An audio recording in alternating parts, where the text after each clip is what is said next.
कोविड-19 के बाद उत्तर प्रदेश सरकार ने मुहर्रम को लेकर जो गाइडलाइन जारी किए हैं उसमें अभी भी लोगों को दिक्कतों का सामना करना पड़ रहा है। इस पर बात करने के लिए हमारे साथ जो मौजूद हैं वो समीर शमसी जी हैं, मौलाना कल्बे जव्वाद साहब के छोटे भाई, जिनसे हम बात करेंगे। ये बताइए समीर शमसी जी कि जिस तरीके से गाइडलाइन जारी हुआ है उत्तर प्रदेश सरकार द्वारा, लेकिन अभी भी लोगों को दिक्कतों का सामना करना पड़ रहा है, तो इस पर किस तरीके से काम किया जाए जो लोगों को दिक्कत का सामना न करना। देखिए, तकरीबन जो है वो 35 से 40 घंटों की सरकार के साथ मीटिंगों के बाद ये निष्कर्ष निकला था कि अज़ादारी का जो इबादत है या जो उसके तरीक़े हैं वो कैसे किए जाएंगे। इस सिलसिले में मुख्यमंत्री से लेके होम सेक्रेटरी तक और प्रमुख सचिव गृह तक सभी लोगों से हम लोगों की बातचीत हुई और मीटिंग बहुत सक्सेसफुल तरीके से हम लोगों ने की। लेकिन आदेश को जो जारी हुआ उसको जारी होने के बाद अभी तक हमको लगता है कि प्रशासन और शासन में कोई समन्वय नहीं बन पा रहा है, यानी दोनों में कुछ ना कुछ इख्तिलाफ। इसलिए क्योंकि हर जगह के ऊपर 23 तारीख को ये आदेश जारी हो चुका था कि घरों में ताजिया रखने पे, अलम रखने पे कोई प्रतिबंध नहीं है, घर पे किसी प्रकार की इबादत करने पे कोई प्रतिबंध नहीं है। इमाम बाड़ों या सार्वजनिक जगहों पे 5 से ज़्यादा लोग नहीं खड़े हो सकते। अब जैसे मेरा परिवार 50 लोगों का परिवार है और मेरा घर बहुत बड़ा है, अब उस 50 लोगों के परिवार में क्या कोई मुझको ये आके कह सकता है कि आप 50 लोग जो हैं वो घर के अंदर भी जो है वो एक साथ नहीं रह सकते हैं। तो ये सब चीज़ें टेक्निकल चीज़ें हैं। अब जैसे कल ग्वालटोनी में हुआ कानपुर में कि वो एक परिवार की मजलिस थी, वहाँ 20-25 लोग थे। किसी मुखबिर ने पुलिस को ये बता दिया कि वहाँ साहब सोशल डिस्टेंसिंग का पालन किए बगैर मजलिस हो रही है। हम अपने घर की पूजा अर्चना मातम मजलिस करने के लिए स्वतंत्र हैं और उसमें किसी प्रकार का बाहर का कोई आदमी नहीं आ रहा है, तो सरकार को या प्रशासन को उसके ऊपर आपत्ति नहीं होनी चाहिए।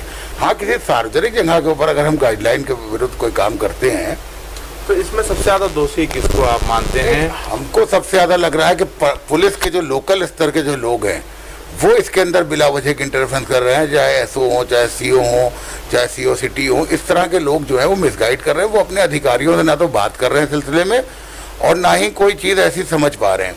कई लोगों को, जैसे बहराइच के मामले थे, हमने बहराइच में सब उनको अधिकारियों को मैंने लेटर जो इशू हुआ है जियो का वो दिया, तो उसके बाद वहाँ के वो हमसे कह रहे ये तो फेक भी हो सकता है।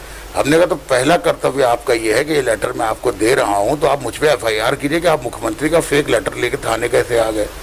हमने कहा उसके बाद भी आप हमें जाने दे रहे हैं, इसका मतलब आपका कहने का मतलब आला अधिकारी भी कहीं ना कहीं गाइडलाइन से भी दूर हैं। भाई, आला अधिकारी गाइडलाइन से दूर तो है ही, उसके अलावा जो पुलिस है वो अपनी आराम करो नीति के तहत इस मामले को सोच रही है कि डरा के धमका के जो मुहर्रम है उसको हम इस तरह से यूँ निकाल ले जाएंगे। मैं उनको बताना चाहता हूँ कि देखिए, जितने भी पर्व हैं भारत में, मुहर्रम का पर्व उन सबसे बिल्कुल अलग है, बिल्कुल विचित्र तरीके से है। ये बात हम लोग कहते चले आए क्योंकि ज़्यादातर त्यौहार जो होते हैं वो खुशी के त्यौहार होते हैं। ये मात्र एक ऐसा त्यौहार है जो कॉन्डोलेंस का, गम का त्यौहार है और इसके ऊपर रोकेश लगाना या इसके ऊपर वो करना आपके लिए अजीब सा साबित होगा। तो जो मिनिमम गाइडलाइन थी उसके ऊपर हम लोगों ने सरकार से कहा था कि साहब इसको रोकना मुश्किल है, इसे कराना आसान है। बिल्कुल, तो जैसे कि करा देते हैं तो फिर उनको आराम रहेगा। जैसे ताज़ियत दफन होने का मामला है, हम लोगों ने इस सिलसिले में कहा कि आप हमसे गाइडलाइन तय कीजिए, जो भी तरीका आप कहिएगा जिस तरीके से हम लोग ताज़ियत दफन करवाने के लिए तैयार हैं।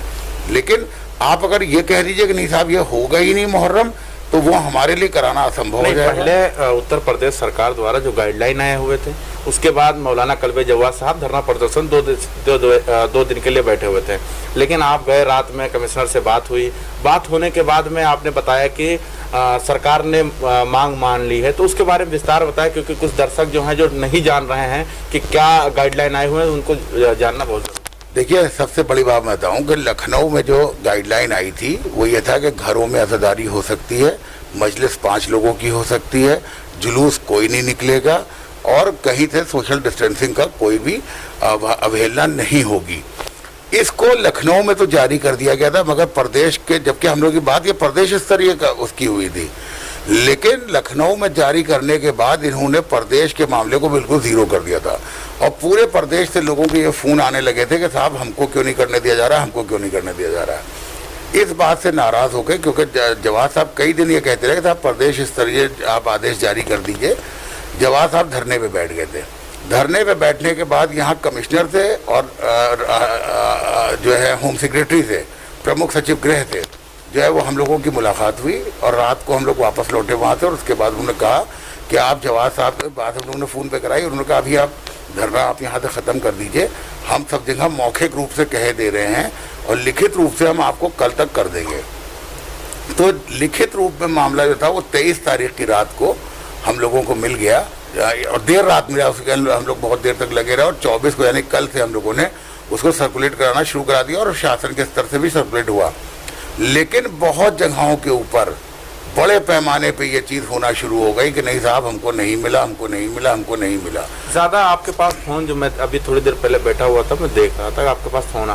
सबसे ज़्यादा दिक्कत, जो अहम दिक्कत है, वो सबसे बड़ी दिक्कत क्या है? देखिए मामला क्या है, पूरे प्रदेश के 75 जिलों में जहाँ जहाँ ताज़ियादारी अदादारी होती है वहाँ सब जगह मामला ठीक है, मगर 4-5 जगहें ऐसी हैं कि जहां मुख्य रूप से जो है वो मामलों को बिगाड़ने में पुलिस प्रशासन खुद आगे बढ़ा है। जैसे कि कौन से जिले हैं वो? जैसे मुख्य रूप से अमेठी है, गोंडा है, बहराइच है, श्रावस्ती है और उसके अलावा कौशाम्बी है और हमारा जो है वो एक है जौनपुर का एक इलाका है शाहगंज। इसके अलावा प्रदेश भर में सब जगह मामला ठीक है, लेकिन ये 4-5 जो जगहें हैं इस पे डीएम-एसएसपी जो है वो किसी प्रकार से समन्वय बनाने को तैयार नहीं है। आप देखिए कल भी क्या हुआ कि एक वीडियो जो थी वो एसपी बाराबंकी ने जारी कर दी, जबकि उनको जारी करने का कोई अधिकार ही नहीं था। उसमें उन्होंने ये कह दिया कि अभी ताज़ियत दफन नहीं होंगे। इसके बाद लोगों में बड़ी खलबली मची कि हम ताज़िया अगर रखेंगे तो दफन कैसे नहीं होंगे, जबकि सरकार से उसको दफन कराने के लिए हम लोगों की मुसलसल बातचीत चल रही है। कल भी इस सिलसिले में एक बहुत अहम मीटिंग है, उस मीटिंग के बाद जो है ये डिसाइड हो जाएगा कि ताज़िए किस प्रकार से दफन होंगे। तो आपको लगता है कि अधिकारी जो है गलतियों पे गलती कर? भाई अधिकारी भरपूर किस्म से गलतियों पे कर रहे हैं और हमें तो लगता है कि जो रूरल एरिया जो है वहाँ के अधिकारी जानबूझ के ऐसा करना चाह रहे हैं, क्योंकि हो सकता है कि वो जो है वो इस सरकार के बहुत करीबी लोग ना हों और वो इस तरह की हरकत कर रहे हैं ताकि सरकार को बदनामी मिले और झगड़े हों। कल बाराबंकी में जिस प्रकार की हरकत हुई वो वाकई में शर्मनाक थी। तो इसको देखते हुए आगे समीर शमशी जी इस मुद्दे को लेकर आप क्या सोच रहे हैं, क्या करने वाले? नहीं, हम लोगों को मालूम है कि सरकार से हमारा समन्वय बना हुआ है और इस सिलसिले में जल्दी सरकार से हमारे पास गाइडलाइन आ जाएगी। मुहर्रम शांतिपूर्वक होगा, सोशल डिस्टेंसिंग के साथ होगा।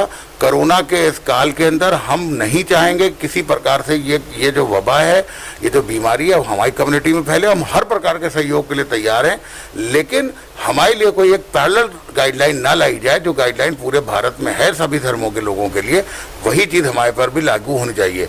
जब मस्जिद में नमाज पढ़ने वालों को 5 लोगों को अनुमति है तो इमाम बाड़े में हमारे लोगों को भी अनुमति होनी ही चाहिए। बिल्कुल, ये थे हमारे साथ समीर शमशी जी जो बेबाकी से बात को रख रहे थे और गाइडलाइन पर विशेष रूप से आपको बता रहे थे कि किस तरीके से गाइडलाइन उत्तर प्रदेश सरकार द्वारा जारी हुई है। स्टेट न्यूज़ टाइम्स के लिए लखनऊ से मोहम्मद जैद।